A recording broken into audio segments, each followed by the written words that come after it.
नमस्कार दोस्तों and welcome back to my channel जहां आपको मिलता है सिर्फ और सिर्फ एंटरटेनमेंट। और आज मैं लाया हूं डॉक्टर स्ट्रेंज ऑफ एस्गार्ड का फर्स्ट इशू। तो यार वीडियो पे नए हो तो वीडियो को लाइक कर देना और चैनल को सब्सक्राइब कर देना। और साथ ही मेरे चैनल पर ज्वाइन बटन स्टार्ट हो गया है तो आप वहां से ज्वाइन कर सकते हो। और उसी के साथ अब आप मुझसे व्हाट्सएप पर जुड़ सकते हो जिसका लिंक मैं आपको डिस्क्रिप्शन में दे दूंगा। तो ये सीरीज उसी समय चलती है जब वन वर्ल्ड अंडर डूम चल रहा है। इस समय डॉक्टर स्ट्रेंज ने अपना सॉर्सर सुप्रीम का टाइटल डूम को दे दिया है और अब उसे वापस चाहिए और वो उसके लिए अलग तरीका अपना रहा है और इसीलिए वो एस्गार्ड आया है। तो बिना किसी देर के लेट्स बिगिन।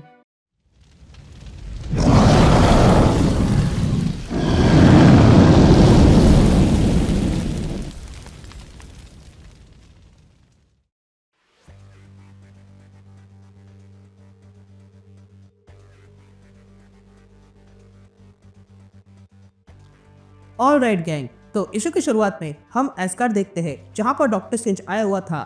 तभी हमें डॉक्टर स्ट्रेंज की आवाज़ सुनाई देती है जो कहता है ये एस्गार्ड है, देवताओं का घर, ये लैंड ऑफ मिस्ट्री है और लेजेंड भी। लेकिन ये सच भी है कि यहाँ पर कोई मॉर्टल अलाउड नहीं है, लेकिन मैं आ गया हूँ। यह कहते हम स्ट्रेंज को देखते हैं जो चोरी छुपे एस्गार्ड में घुस गया था। लेकिन तभी वो देखता है कि सामने दो गार्ड्स खड़े थे। ये देख कर स्ट्रेंज उन गार्ड्स के पास आता है और तो फिर गार्ड्स दरवाजा खोलते हैं जिसमें से स्ट्रेंज अंदर जाता है और देखता है कि अंदर पहले से थॉर खड़ा था। तभी थॉर स्ट्रेंज से कहता है डॉक्टर स्ट्रेंज तुम्हारा स्वागत है। ये कहते ही थॉर स्ट्रेंज को हक करता है। तभी थॉर स्ट्रेंज से पूछता है बताओ दोस्त यहाँ कैसे आना हुआ। जिस पर स्ट्रेंज कहता है मुझे जॉब चाहिए। जिस पर थॉर कहता है क्या जॉब। जिस पर स्ट्रेंज कहता है सॉर्सर सुप्रीम होने के नाते मेरा काम है अर्थ की रक्षा करना। ये सारी लड़ाइयाँ, ये विलन्स, मॉन्स्टर्स और खतरे मेरे काम के हिस्से थे और उसी के साथ मैं अर्थ का स्टीवर्ड भी हूँ। मुझे हर दिन विशांति से इंटरेस्ट किया जाता है ताकि हजारों प्रॉब्लम सॉल्व कर सकूँ। एक बैलेंस होता है जो बनाए रखना पड़ता है और मैजिक को डायरेक्ट और प्रोटेक्ट करना पड़ता है और हाँ कंट्रोल भी। और मिडगार्ड पर यह बैलेंस आवश्यक है, लेकिन यहाँ पर तो मैजिक की आवश्यकता है और उसके लिए सॉर्सर सुप्रीम की भी। जिस पर थॉर पूछता है कि तुम यहाँ सॉर्सर सुप्रीम बनने आए हो ताकि तुम वो वापस ले सको जो डूम ने तुमसे छीना है। जिस पर स्ट्रेंज कहता है मैं ये सब कुछ कर रहा हूँ ताकि मैं वो वापस ले सकूँ जो मेरा है, पर मैं जानता हूँ कि इसमें बहुत खतरा है, पर ये होना चाहिए और मैं ही अकेला हूँ जो ये कर सकता हूँ। तभी थॉर ये बातें सुनकर कहता है तुम में कॉन्फिडेंस की कमी नहीं है स्टीफन। एस्गार्ड के पास कभी सॉर्सर सुप्रीम नहीं था और ना ही कभी इसकी आवश्यकता पड़ी। हमारे पास अपने स्काल से और वो इयॉन से एस्गार्ड के लिए काम करते हैं। जिस पर स्ट्रेंज पूछता है तुम्हारा आखिरी स्काल तो। जिस पर थॉर कहता है हाँ मैं उसके बारे में जानता हूँ, इनफैक्ट मैंने ही उसे बहिष्कार किया है, पर अब लोकी जा चुका है इसलिए एस्गार्ड को सॉर्सर सुप्रीम की आवश्यकता है और मुझे इस बात से कोई प्रॉब्लम नहीं है। पर तुम्हें उसके लिए सॉर्सरर हुल्डा से बात करनी होगी क्योंकि वो ही अब एस्गार्ड की मैजिकल अथॉरिटी है। अगर तुमने उसका दिल जीत लिया तो समझो तुम्हारा काम हो गया। ये सुनते ही स्ट्रेंज कहता है धन्यवाद थॉर, मैं वादा करता हूँ कि मैं कोई प्रॉब्लम नहीं करूँगा। तभी थॉर स्ट्रेंज से कहता है ये डूम और लोकी में बहुत चीज़ें हैं। वे लोग हमेशा अपने घटिया तरीकों के पीछे छुपे होते हैं, पर इसका मतलब ये नहीं कि तुम कॉम्प्रोमाइज़ करोगे। जिस पर स्ट्रेंज कहता है कि तुम्हारी बात अच्छी है पर मैं सब कुछ महल में रहकर कर नहीं सकता हूँ। जिस पर थॉर कहता है मैं जानता हूँ कि तुम सेल्फ मेड आदमी हो, इसलिए ठीक है तुम्हें जो करना है वो करो। यह कहते ही थॉर वहाँ से चला जाता है। अब सीन शिफ्ट होती है और हम डॉक्टर स्ट्रेंज को देखते हैं जो बर्फ से होते हुए एस्गार्ड में कहीं पर आता है। लेकिन तभी उसे वहाँ पर कुछ लोगों की आवाज़ें सुनाई देती है जो किसी को पीट रहे थे और तब स्ट्रेंज देखता है कि कुछ लोग किसी को पीट रहे थे। ये देखकर स्ट्रेंज उस मार खाने वाले आदमी से पूछता है क्या तुम ठीक हो। जिस पर वो आदमी कहता है मदद के लिए धन्यवाद, पर अगर तुम और लोगों को बुला सकते हो तो अच्छा होगा। लेकिन तभी उन पिटने वालों में से एक स्ट्रेंज को देखता है और कहता है अपना मुंह बंद रखो वरना तुम नर्ड के गुस्से में आ जाओगे। जिस पर स्ट्रेंज उस आदमी से पूछता है ये नर्ड क्या है, क्या ये तुम हो। जिस पर वो आदमी कहता है अपनी जुबान मत लड़ाओ और यहाँ से चले जाओ। जिस पर स्ट्रेंज कहता है मैं यहाँ से कहीं जाने वाला नहीं हूँ। जिस पर वो आदमी स्ट्रेंज को मारने के लिए आगे बढ़ता है, लेकिन स्ट्रेंज उस आदमी का ही हाथ पकड़ लेता है और मरोड़ देता है। तभी दूसरा आदमी भी स्ट्रेंज पर हमला करता है, लेकिन स्ट्रेंज उसके वार को डॉच करता है। लेकिन तभी वो आदमी स्ट्रेंज को जोरदार धक्का मारता है जिसके कारण स्ट्रेंज अब गुस्सा हो गया था। तभी स्ट्रेंज अपनी मैजिक का इस्तेमाल करते हुए उस आदमी को बांध के रखता है और फिर उस आदमी के मुंह पर जोरदार पंच मार के उसे पीछे फेंकता है और फिर दूसरे को भी बेहोश कर देता है। तभी वो मार खाने वाला आदमी खड़ा होता है और स्ट्रेंज से कहता है तुमने मेरी मदद की है और तुम मिडगार्ड से हो, इसलिए मुझे एक अवसर दो तुम्हारी खातिरदारी करने का। फिर कुछ देर बाद हम स्ट्रेंज और उस आदमी को देखते हैं जो एक जाम लगा रहे थे। तभी वो आदमी स्ट्रेंज से पूछता है क्या तुम थॉर को जानते हो। क्या वो अच्छा आदमी है? मैंने तो बस उसे उड़ते हुए देखा है। जिस पर स्ट्रेंज कहता है, हाँ वो अच्छा आदमी है।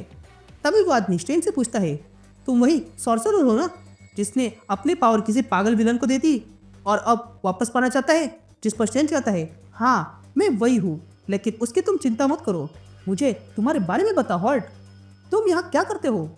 जिस पर हॉल्ट कहता है, मैं राइटर हूँ। जिस पर स्ट्रेंज कहता है, बार्ड की तरह?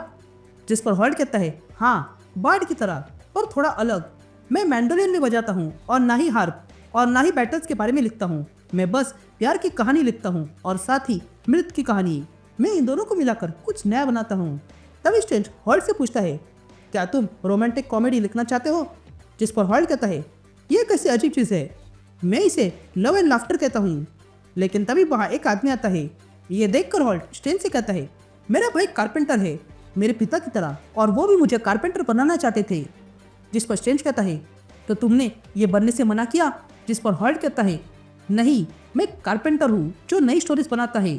फिर उसके बाद स्ट्रेंज अपने कमरे में आता है, लेकिन तभी उसके कमरे का डोर नॉक होता है। तभी स्ट्रेंज डोर खोलता है और देखता है कि बाहर एक आदमी खड़ा था जो स्ट्रेंज को अपने साथ ले जाता है। तभी वो आदमी स्ट्रेंज को एक जगह लाता है और कहता है, तुम्हें जगह अजीब लग रही होगी, पर यह वही जगह है जहाँ पर मैजिक होती है। जिस पर स्ट्रेंज कहता है, नहीं मुझे अजीब नहीं लग रहा है, क्योंकि मिडगार्ड पे ऐसी जगह है।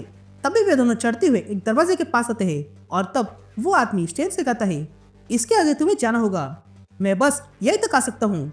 ये सुनते ही स्ट्रेंज उस दरवाजे को खोलता है और अंदर आता है और देखता है कि अंदर एक औरत खड़ी थी।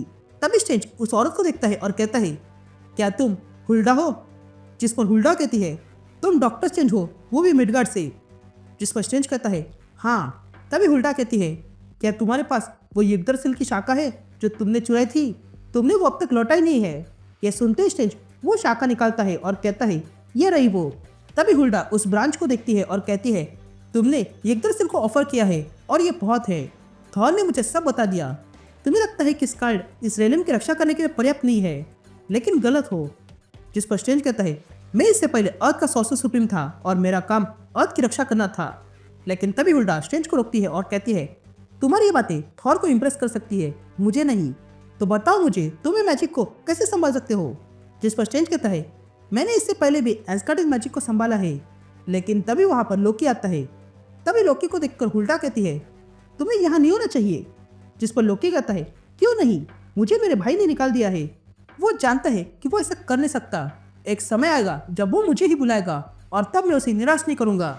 जिस पर हुल्डा कहती है, तुमने अपने भाई का गुस्सा कम समझा है। जिस पर लोकी कहता है, मेरे जासूसों ने मुझे बताया कि स्ट्रेंज यहाँ आने वाला है और ये बात मुझे हजम नहीं हुई, इसलिए मैं थॉर की बातें इग्नोर करके यहाँ आ गया। जिस पर हुल्डा लोकी से कहती है, तुम्हें वाकई लगता है कि तुम्हारा भाई तुम्हें सॉर्सर सुप्रीम बनने देगा? जिस पर लोकी कहता है, देखो मैं पहले सॉर्सर सुप्रीम बना था, पर मैं तो यहाँ अपने दोस्त स्ट्रेंज की मदद करने आया हूँ। जिस पर स्ट्रेंज हैरानी से पूछता है, क्या? जिस पर लोकी कहता है, हाँ हमें सॉर्सर सुप्रीम की आवश्यकता नहीं है, इसलिए हमें स्ट्रेंज के लिए एक नई जगह बनानी होगी, पर मैं इससे सहमत नहीं हूँ। मैं एक प्यारा सा मैग्निफिसेंट स्कार्ड हूँ और जो मेरे साथ हुआ है उसके बाद कोई भी मेरे पीछे नहीं आ सकता है, इसलिए एस्गार्ड को एक नए रक्षक की आवश्यकता है। इसलिए स्ट्रेंज इसके लिए परफेक्ट है, पर वो मॉर्टल है और लिमिटेड भी, और उसने अपनी पावर अपने सबसे बड़े शत्रु को दे दी, जिससे साबित होता है कि स्ट्रेंज बहुत मूर्ख है और हम सब अपनी गलतियों से सीखते हैं। इसलिए मैं यहाँ पर स्पेल ऑफ एक्रन इस्तेमाल करना चाहता हूँ। ये सुनते ही हुल्डा पूछती है, ये स्पेल क्या है? जिस पर स्ट्रेंज कहता है, ये ऐसा स्पेल है जो लोगों के दिमाग को कुछ और सीखने के लिए बेहतर बनाता है। ये सुनते ही हुल्डा स्ट्रेंज को वो स्पेल पढ़ने के लिए कहती है, लेकिन तभी लोकी अपना चाकू निकालता है और अगले पल हुल्डा की पीठ में घुसाता है, और ये वार इतना गहरा था कि वो चाकू हुल्डा की पीठ में घुस जाता है और टूट जाता है। ये देखकर स्ट्रेंज तुरंत अपनी मैजिक का इस्तेमाल करता है और लोकी को दूर फेंकता है। लेकिन तभी लोकी स्ट्रेंज से कहता है, ये मैंने नहीं किया है स्ट्रेंज, तुम्हें मुझ पर भरोसा करना होगा। ये कहते ही लोकी वहां से टेलीपोर्ट हो जाता है। यहाँ स्ट्रेंज देखता है कि चाकू लगने के कारण हुल्डा का बहुत खून बह चुका था। ये देखकर वो वहीं पर बैठ जाता है